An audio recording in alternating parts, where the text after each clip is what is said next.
नमस्कार प्रेक्षकांनो, सुना येती घरा मालिकेच्या आजच्या भागामध्ये आपण पाहणार आहोत की शिवनाथ आता फोटो फेकून आतमध्ये चाललेला असतो। त्याच्याबरोबर आता घरातील सगळेच जण त्याच्या पाठीमागे चाललेले असतात। तेवढ्यातच इकडून आता भास्कर आणि पद्मा आता शिवनाथच्या नावाने ओरडत बाहेर येतात। शिवनाथ हिम्मत असेल तर बाहेर ये, कारण आता पद्माताईच्या बर्थडे जो चालला होता सेलिब्रेट करायचं, त्या केकवरतीच या दोघांचा फोटो पडला होता, त्यामुळे ते खूपच चिडून आता बाहेर आलेले असतात। इकडे आता सगळ्यांना आश्चर्यच वाटतं। उमा सुद्धा आता खूप घाबरलेली आहे की नक्की झालं काय। मग आता भास्कर हे सगळेजण बाहेर येतात, तर आता इकडून शिवनाथ पण येतो आणि म्हणत असतो की बोंबलाय काय झालं। मग सगळेजण त्याला अडवत असतात, पण शिवनाथ काहीच ऐकत नाही। मग इकडे पद्मा म्हणत असते की आजच्या दिवशी माझ्या आयुष्याचं वाटोळं करून पोट नाही भरलं का रे तुझं, बोल ना। सुखानं वाढदिवस पण साजरा करून देत नाही तुम्ही लोक, का तुम्हाला माझा आनंद डोळ्यात खुपतो का। त्यावेळेस शिवनाथला खूपच राग येतो पद्माताईचा, आणि मग तो म्हणत असतो की ए पद्मा गप्प बस, काही तुझा आनंद आमच्या डोळ्यात खुपत नाही, आम्हाला काहीच पडलं नाहीये तुझ्या त्या आनंदाचं, कोणालाच असल्या भानगडीत पडायचं नाहीये, कळलं का, ध्यानात ठेवायचं। मग आता इकडे भास्कर पण खूपच चिडतो आणि म्हणत असतो की लय झालं आता या तुझ्या लग्नाचं, आता तुला लय माज आलाय ना, थांब थांब आता मी तुझा ना माझच उतरवतो। असं म्हणून आता तो लग्नाचा फोटो खाली फेकून देतो आणि त्या फोटोला आता काडीपिटीची काडी पेटवून त्या फोटोवरती टाकून त्याला जाळून टाकतो। आता फोटो जमिनीवरती खाली जळत असतो। तर आता हे पाहून सगळ्यांनाच खूपच वाईट वाटत असतं।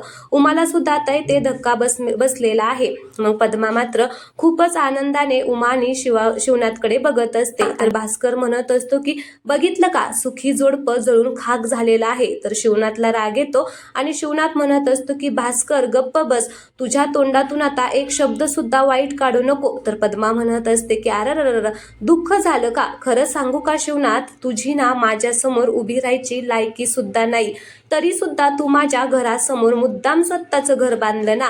मग शिवनाथ म्हणत असतो की तुझ्या उपकाराने नाही बांधलं, स्वतःच्या मेहनतीने कष्टाने एवढं मोठं घर बांधलेलं आहे। आणि एक गोष्ट लक्षात ठेव, तुझ्याकडून काय पैसे घेतलेले नाहीयेत, हे ध्यानात ठेवायचं। तर लगेच पद्मा गप्पच बसत नाही। पद्मा म्हणत असते की घेतलं, तू आमच्याकडूनच घेतलेलं आहे, आणि काय घेतलंय माहितीये का तुला, माझ्या आबांचं नाव घेतलेलं आहे तू, कळलं का, माझ्या आबांचं नाव घेतलेलं आहे। आता पद्मा असं म्हटल्यामुळे शिवनाथ आणि उमा मात्र गप्पच बसतात। सगळी मुलं आता पद्माकडे रागाने बघत असतात। तर पद्मा पुन्हा म्हणत असते की नाही, तर खरं तर ना तुझी अवकात सुद्धा नाही आमच्या समोर उभं राहायची, घर तर खूपच लांबची गोष्ट आहे, आमच्या आबांमुळे तुला हा मान मिळालेला आहे। असंच कोणीतरी रस्त्यावरती सोडून गेलं होतं रे तुला, कोणीतरी असंच रस्त्यावरती सोडून गेलं होतं, कोणीच नव्हतं रे, कोणीच नव्हतं, आमच्या आबांनी तुला घरी आणलेलं आहे। याचा अर्थ तुला कळतोय ना शिवनाथ, याचा काय अर्थ आहे ते कळतोय ना। याचा अर्थ असा आहे की तुझ्या आई बापाला भी तू नकोसा झाला होता, त्यांना सुद्धा तू जड झाला होता, पण माझ्या आबाला तुझी मया आली आणि म्हणूनच ते तुला घरी घेऊन आले, नाहीतर त्याच मंदिरामध्ये बसला असता भीक मागत, कळतंय का। आता असं पद्मा बोलल्यामुळे शिवनाथला खूपच राग येतो। त्याचबरोबर भास्कर सुद्धा म्हणत असतो की दुसऱ्यांच्या जीवावरती जगणार आहे तू, तुला स्वतःच असं काहीच नाहीये। मग उमाला राग येतो आणि मग ती भास्करला म्हणत असते की भास्कर असं काय बोलतोय। त्यावेळेस भास्कर उमाला म्हणतो की तू तर ना अजिबातच बोलू नको, कळलं का, अजिबातच तो मध्ये बोलायचं नाही, शांत बसायचं। मग शिवनाथ काही गप्प बसत नाही। शिवनाथ म्हणत असतो की भास्कर, माझ्या बायकोला जर परत काय बोलला ना बघ, माझ्या बायकोला अजिबात काही बोलायचं नाही। मग इकडे पद्मा म्हणत असते की बोलणार, तुझ्या बायकोला आम्ही काहीही बोलणार, कारण तिच्यामुळे मी आतापर्यंत बिना लग्नाची राहिलेली आहे, आयुष्यभर मी इथेच घरातच बसलेली आहे, तिच्या संसाराच्या स्वप्नामुळे माझ्या संसाराचं स्वप्न पूर्ण झालं नाही, त्याच्यामुळे मी हिला बोलणारच, आम्ही गप्प बसणारच नाही।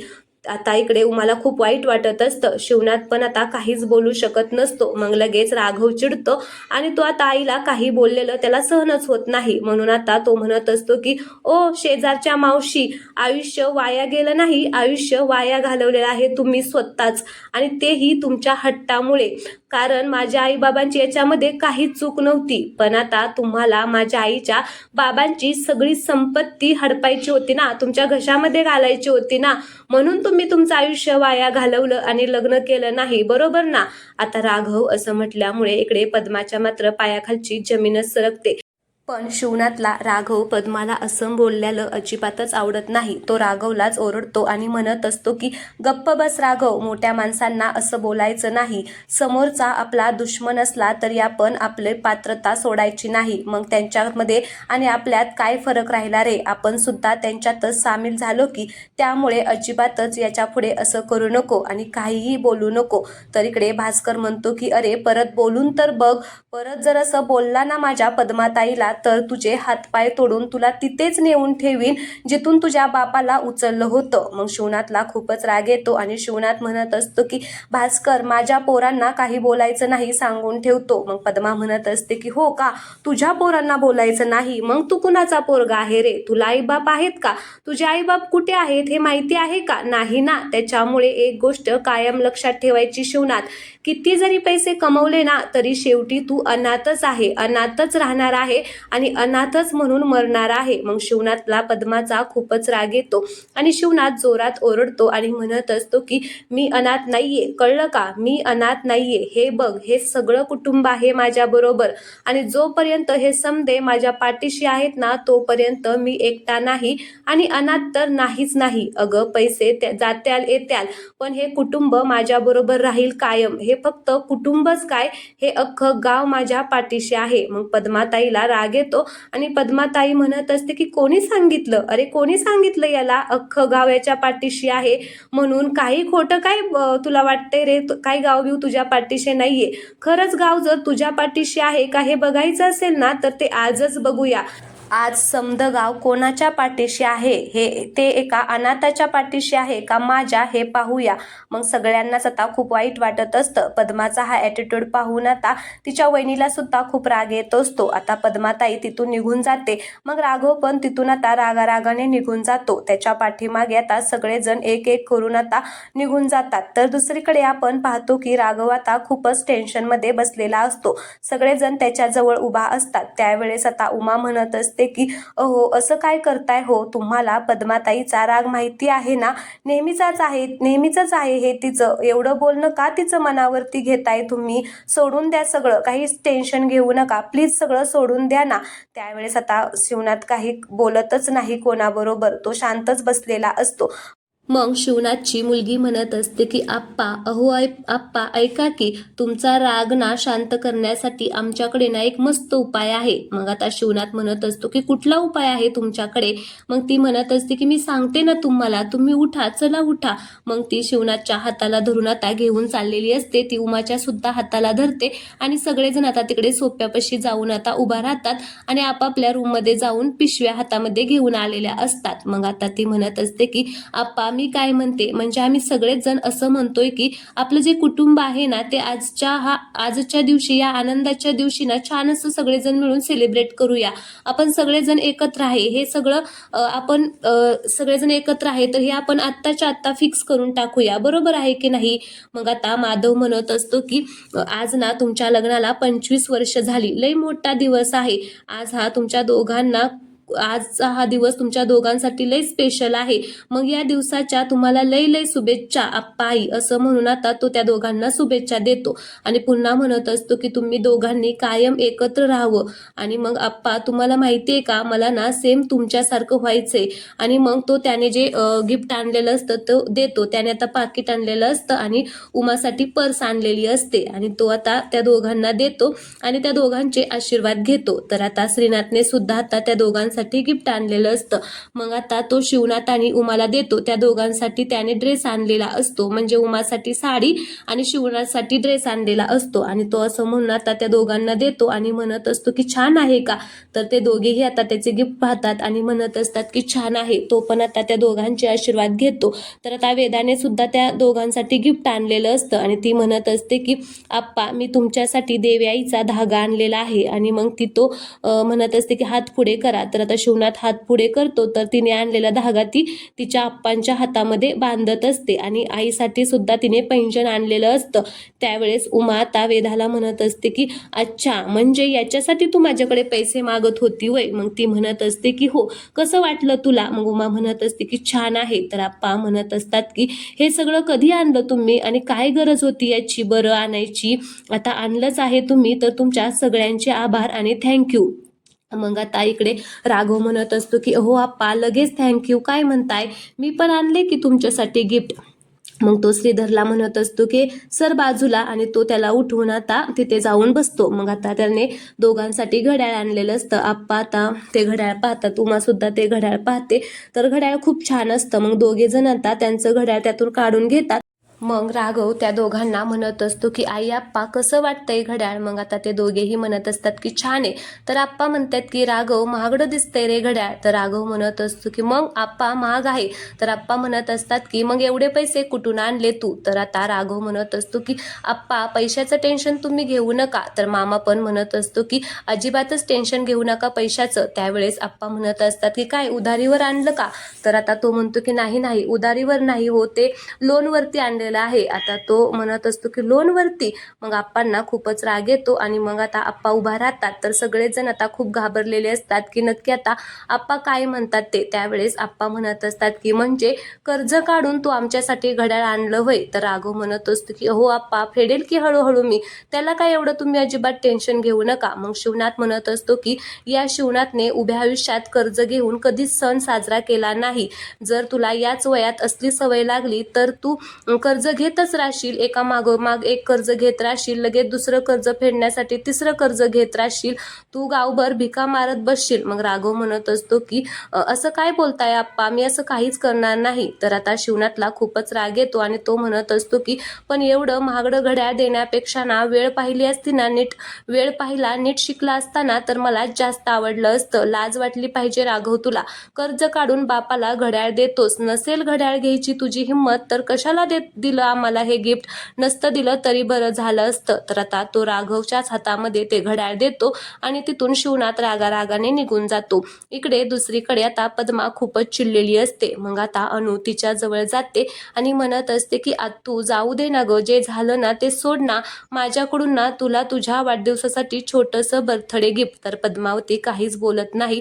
ती म्हणत असते की मला नकोय हे, मी सांगितलं ना नकोय मला. तर आता सगळ्यांना टेन्शन आलेलं असतं की आता पद्माताईचा राग कसा घालवायचा. तर दुसरीकडे इकडे आता राघव सुद्धा चिडून बसलेला असतो, खूप दुःखी झालेला असतो, कारण आप्पा त्याला ओरडल्यामुळे त्यांचा राग त्याला आलेला असतो. मग उमा तिकडून येते आणि राघवच्या जवळ जाऊन बसते. आता जसा राघव बसलेला असतो तसंच आता त्याच्यासारखं बसते. त्यावेळेस राघव म्हणत असतो की काय गाई असं काय करते. तर आता ती तरी सुद्धा तसंच करत असते. मग आता तो उठून उभा राहतो. मग उमा पण उठून उभा राहते आणि पुन्हा तो तिकडे बेडवरती जाऊन बसतो. तर सेम आता त्याच्यासारखंच करत असते आणि तिकडे जाऊन बेडवर बसते. त्यावेळेस राघव म्हणत असतो की आई काय चाललंय तुझं, जा इथून. मग उमा म्हणत असते की काय रे राघव, तुझ्या बरोबर मित्रासारखं बोलायला आले तर जा म्हणतोय आणि आईसारखं बोलायला आले तरी पण चिडतो. आता तूच सांग मी काय करू ते, मला तर ना काही सुचत नाही. मग राघवला हसायला येतं. तर उमा त्याला म्हणत असते की हे बघ, तुझी ना मैत्रीण म्हणून तुला सांगते, अशा छोट्या छोट्या गोष्टींचं टेन्शन घ्यायचं नसतं रे, मनाला लावून घेतो तू. मग आता तो म्हणत असतो की काय करायचं सांग ना, तुझ्या ह्यांचं ना प्रेमच नाही माझ्यावरती. त्यांचं जर प्रेम असतं ना तर त्यांनी घड्याळ घातलं असतं. त्यांना फक्त चान्सच पाहिजे मला बोलण्यासाठी. आता एवढं प्रेमाने घेतलं होतं तर घालायचं ना. अगं मलाच उधारीची सवय लागत्याल म्हणतात. अगं आई काय मी पळून जाणार होतो का, असं काय बोलायची गरज होती का. आणि जर बोलले तर परत बोलायचं ना, घड्याळ पण घेतलं नाही आणि परत मलाच बोलले. अगं आई काय ग तुझा नवरा आहे, मला तर ना अजिबातच आवडत नाही. त्यावेळेस उमा म्हणत असते की मग माझा नवरा एकच नंबर आहे, मला बाई खूप आवडतो. त्यावेळेस आता तो म्हणत असतो की हा आई, तुला ना त्यांचंच आता सगळं काही पटतं, माझं काहीच ऐकायचं नसेल, राहू दे. तुला एवढ्या प्रेमाने मी घड्याळ दिलं होतं, नाही ना तू पण घातलं.